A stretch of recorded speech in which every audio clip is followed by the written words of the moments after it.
Forget static images. Let's unlock the secrets to breathing life into your Midjourney creations and turn them into captivating videos. Step 1. Craft your visual story. Plan a series of images that flow together to tell a mini narrative. Think of it like a storyboard. Each image represents a key frame. Step 2. Use consistent prompts. Keep your core subject and style consistent across all image generations. This ensures a smooth visual transition in your final video. Subtle changes in the prompts can show progression. Step 3. Generate variations. Use Midjourney's variation tools to create slight differences between images. This mimics motion and adds depth when stitched together.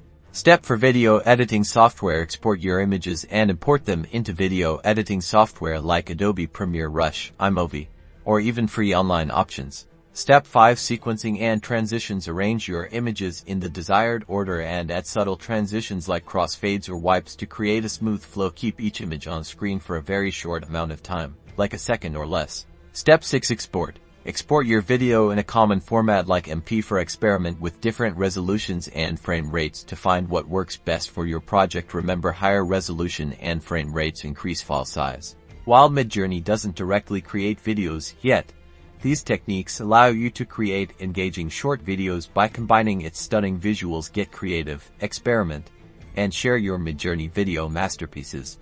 Don't forget to like and subscribe for more Midjourney tips and tricks.